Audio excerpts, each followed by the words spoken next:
Whenever he steps out of his car, it only takes seconds before people crowd around Abu Azrael.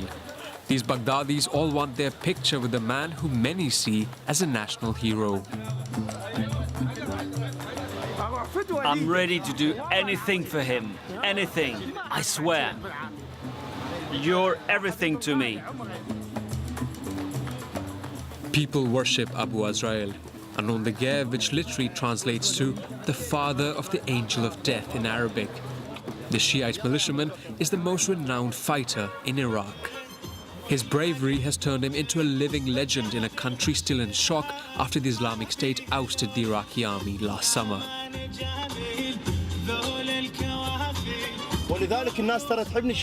I stand by my words. That's why people prefer having me instead of a dishonest politician who announces measures on TV but does nothing. Abu Azrael has spent all night in Fallujah district fighting the Islamic State organization. In the trunk lies his equipment, always at hand. Wow. That's an M4 with a grenade launcher. These are explosives. A grenade, a smoke bomb. This is another smoke bomb. All this is nothing to me. It's all peanuts.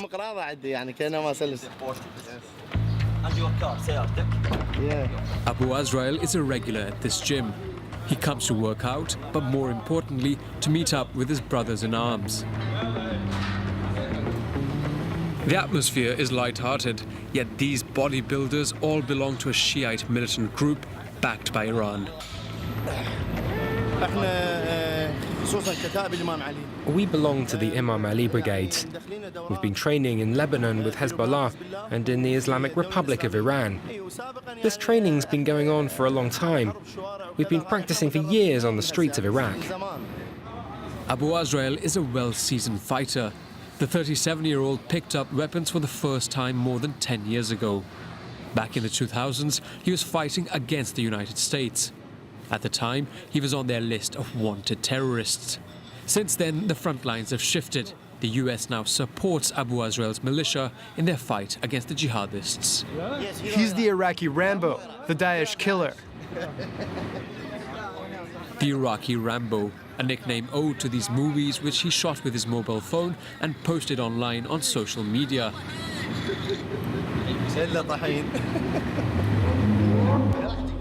Illa Tahin, grind you to dust, a war cry he first used last March.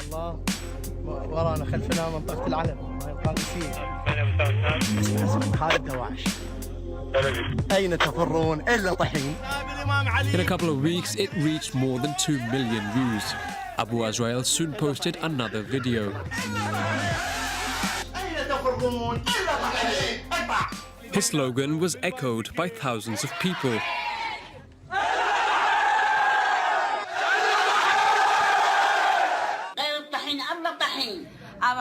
A warning to the jihadi group that went viral beyond the borders of Iraq, Spain, Sweden, and even Thailand.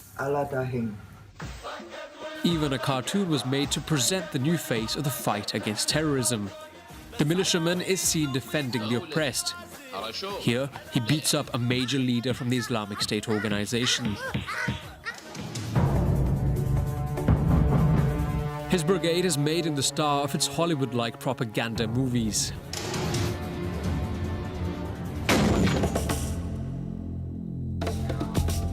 This morning, Abu Azrael is all geared up on his way to the front line. He's armed with grenades, a rifle, but also 2 high-tech smartphones that he films with at all times. A way to reach out to his fans from the battlefield. We're heading for the front line. Guys don't think we're just here to take pictures. Look over there, the smoke coming out of the refinery. You see, that's Daesh's flag. He immediately shares his videos on the internet in order to counter jihadist propaganda. I'm checking my Facebook. It's the official Abu Azrael page. I have 221,000 followers. We're here to film, to send a message to the enemy. They're only here to kill and destroy, and they film all of it. So what we do is the same. We film ourselves defending the Iraqi people. A propaganda battle between armed groups fought here, 150 kilometers north of Baghdad, in Salahuddin province. On both sides of this road, jihadi territory. Daesh is about 500 meters away, in this building here. Do you see it? Over there in the distance. Now we're entering a very dangerous area. We're surrounded by Daesh. We only control the road. Don't be surprised if you hear gunshots. The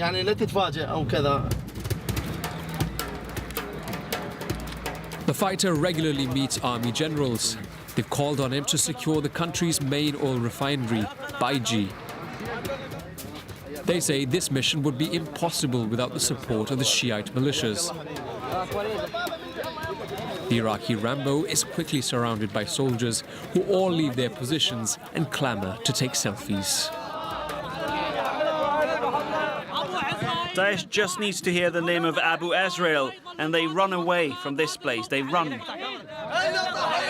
The high-ranking officers hope that the militiamen will be able to put some enthusiasm back into their demotivated troops. Morale is low. The army just lost Ramadi, the capital of the largest province of the country. He's a key person to lift the spirits of our troops. While we're filming, we hear gunfire exchanges. The army doesn't move, but the first ones to head to the fight are Abu Azrael and his fighters. The Islamic State organization appears to be making an effort to infiltrate. The army tells us they're just behind this sand dune. Soldiers follow the militia's lead, trying to imitate their hero, or at least film him. The enemy is out of sight, entrenched behind these houses on the other side. The tank's machine guns start firing, and eventually, gunshots cease. Good, inshallah. Finish. Abu Azrael says it's best we leave. Over the past year, the Islamic State organization has lost a third of its territory, mostly thanks to the Shiite warriors. But at what cost? In the freed zones, international organizations are now talking about war crimes. We travel to Tikrit, the symbol of the Shiite militia's victories. A deadly battle last March left thousands dead and the city deserted. 200,000 people, mainly Sunni, have left what used to be one of the richest cities of the country. Impossible for them to return without an authorization signed by the new rulers, the Shiite militias. To pass the numerous checkpoints, a militiaman accompanies us. Mahmoud, 19, a history student who has traded his books for a Kalashnikov. No one came back here. No, not to Tikrit. Really? No one? No one has come back to Tikrit. Well, yes, there's this one old lady who stayed living in her house. Amidst the chaos, behind this door, lives one of Tikrit's last residents. An isolated, elderly woman who has known the Islamic State organization's rule and the arrival of the Shiite fighters. What do you want? Where are the Daesh guys? Leave me alone, it's hot outside. Did these Islamists visit you? Did they come to see you, yes or no? No. Although the fighters pretend to have freed the inhabitants, she refuses to let our guide in. I swear to you, they left this place. Hangings on street corners, summary executions in broad daylight. Amnesty International has gathered numerous testimonies of retaliation carried out by the militias against Tikrit's population and in other regions with a Sunni majority. The militiamen strongly denied the accusations. When we took back the city, we killed many Daesh fighters. It was a fierce battle. Maybe there were other victims. 1 or 2 people during the fights. You know how these things go. These armed groups are financed by Iran, but also by the Iraqi state and the US, an official force of 120,000 men that attracts increasing numbers of young recruits and sometimes even teenagers, like this boy, Mustafa, who's barely 16. I've wanted to be a sniper for a long time. When there were parties, there was always a gun by my side. And during the training, I passed all my tests. My toys today are my weapons. Isn't he a bit young to fight a war? He's the one who wants to. When he came here, we told him he'd better be sure, because he would most probably die. He told us, I came to fight with you. I'm sure. I'm ready to die. I'm ready to die. Cannon fodder sent to the forefront of the battles before the 200,000 strong Iraqi army.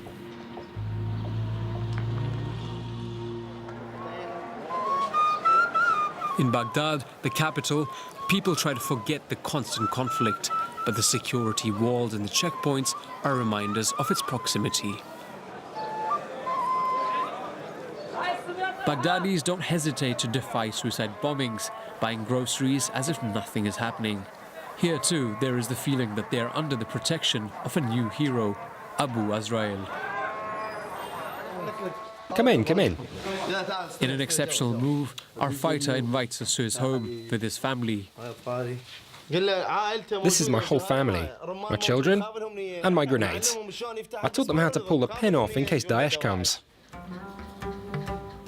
One last meal in the family's living room.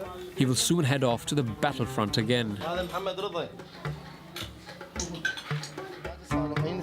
In this simple home, the only decoration consists of religious books and this portrait of Ayatollah Khomeini. These militias obey Iranian religious leaders more than their own government. Abu Azrael says he's ready to pursue his war beyond the borders of Iraq. If the Imam tells us to march on Saudi Arabia, on Mecca, we'll go. And if we have to go to Yemen to help our Houthi brothers, I'll go. All we ask for is to fall as martyrs and have a decent end, and God willing, I'll die a martyr, or we'll win. Words that do little to calm the international community's fears that these fighters today are merely a Shiite version of jihadism. Oh, my love, my love. It's time for this father to head back to the front lines. Whether as a fighter or simple morale booster, history will tell. And for how long? Hard to say in a country that has been at war for the past 12 years. Baghdadis seem resigned to the sight of armored tanks patrolling their city streets.